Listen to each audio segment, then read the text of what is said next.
انا هبداها كده من الاخر عشان نبقى احنا متفقين. طبعا الناس بتهاجم جوزيه جوميز، المفروض يلعب باللعيبه الخبرات، يسند الناشئين علشان اللعيبه. لا يا جماعه، انت بتسند مين؟ ده دوري كتيان، دوري فاضي، خصم معدوم ما عندوش اي امكانيات ولا قدرات. اوفر لعيبه الخبرات عشان تلعب قدام علي علاء او اشرف كوخه.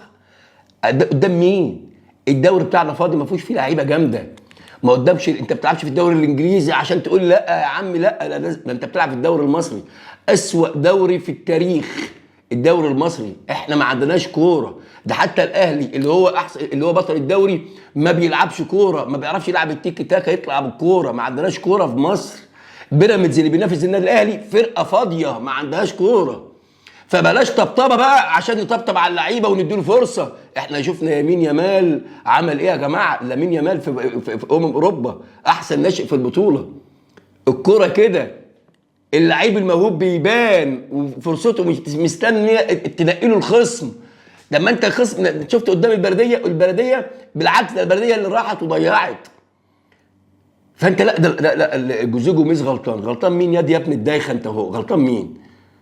ده بالعكس، انا واحد من الناس بقى طالب اللعيبه كلها اللي انت خلاص معاك يقعدوا يرتاحوا. الناشئين دول ادوهم فرصتهم عشان تغربلهم. مصفى تصفي ايه المشكله لما نخسر كام ماتش الباقيين؟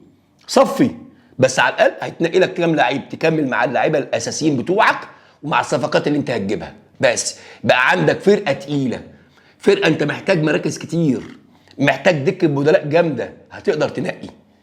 لكن انت لما تيجي تسنده في ماتشات تافهه زي دي وماتشات خصمك معدوم تسنده جنبها، امال هو امتى شخصيته بقى؟ نوريه شخصيته هيلعب ازاي لما يجي يلعب قدام الاهلي والاستاد مليان، لما يجي يلعب قدام بيراميدز ولا يلعب قدام فرقه ايه؟ ما انت مصر، الكوره في مصر اهلي بيراميدز زمالك، غير كده اوعى تقول لي حد تاني. انا اسف، لا مودرن ولا سيراميكا ولا زد ولا الدوري بتاعنا ما فيهوش كوره خالص. احنا ما بنلعبش كوره وما عندناش كوره في مصر. الكوره في مصر زي الكوره في اسبانيا كده، لما تبقى تطلع تيكي تاكا كده تطلع بالكوره او تطلع، مش عشان ما ابقاش يعني ايه متحامل هتقول لك يا عم ده منتخب، بلاش. سان داونز الفرقه الوحيده اللي في افريقيا بتلعب كوره اوروبيه. هل احنا بنعرف نلعب كوره زي سان داونز؟ بنعرف نطلع بالتيكي تاكا، نطلع ننقل بالهجمه ونضغط قدام ونطلع بالكوره وتلاقي كده جمل وشكل جمالي وبنطلع؟ مفيش. يمكن سان داونز ده لو عنده شخصيه البطل قسما بالله يحتكر بطوله افريقيا، يحتكرها لو هو عنده شخصيه البطل او عنده روح. لكن اللعيبه السمر اساسا ما عندهمش روح. يعني الافارقه تحس ان هم مسلمين، ما عندهمش القتال زينا. احنا بنقاتل على ما فيش. يعني الدوري المصري ما فيش في كوره، ما فيش في كوره عشان اللعيب الناشئ يخاف من الخصم او يحتاج مسانده قدام الخصم. ما عندناش كوره يا جماعه. فبلاش طبطبه، الله يستركم. اللي بوظ ناشئيننا الطبطبه. معلش الماتش جامد النهارده ولازم نديله فرصه الناشئين.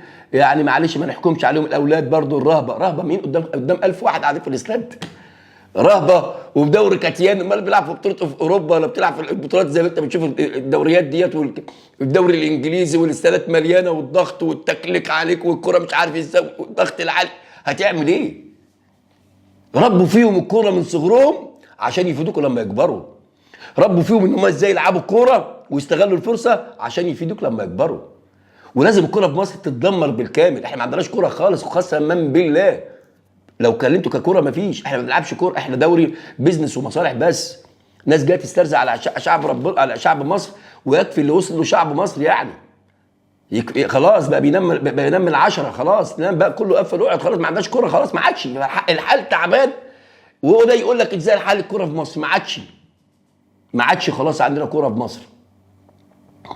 انا مش عارف بصراحه، والله ما انا عارف. اتكلم فنيات، الكوره مش فنيات. ده انت لازم تبداها. تجيب ناشئين تطلع الكوره ازاي، تيكي تاكا، تلعب ضغط عالي ازاي، لعيبه نص الملعب مواصفاتها ايه. شوف رودري يا جماعه، رودري. عايز عندك لعيب نص ملعب، شوف رودري 6 ولا 8 بيلعب كله. شوف اولمو لما كان بينزل مع اسبانيا بيعمل ايه. شوف رويز، شوفوا ويليامز كام سنه، شوفوا يامال كام سنه. شوفوا يا جماعه الكوره بتتلعب ازاي، شوف الشخصيه. شوف دي لافونت مدرب اسبانيا كان بيلعب كوره ازاي. شوف كوره المان سيتي مع جارديولا بيلعبها ازاي، بيطلع بالكوره ازاي، بينقل ازاي، بيطلع ازاي. علموا اولادكم الكوره الصح. الاكاديميات اللي بتعلم الناس بس ياخد الكوره ويجري بيزنس وخلاص، لا. اكاديميات تعلم فنيات. انا كمدافع ازاي اقف، ازاي اقطع، ازاي اطلع بالكوره. احنا عندنا حسام عبد المجيد بقاله 50 سنه اساسي. حسام عبد المجيد 50 سنه في نادي الزمالك بيلعب اساسي. ها، يقول لك لعيب لسه صغير لسه ناشئ ما بيعرفش يطلع الكوره. قسما بالله ما بيعرف يباص لا بيمين ولا بشماله.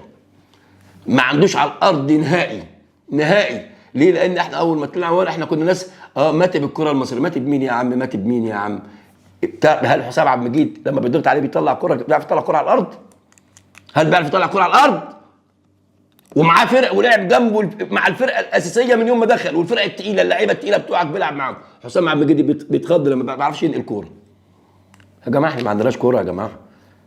الله يستركم. انا ما ينفعش اعمل فيديوهات المره اللي فاتت بقالي فتره عشان نفسي مسدوده. انا نفسي اشوف كوره. اذا عجب الفيديو لايك شير كومنت. سلام عليكم.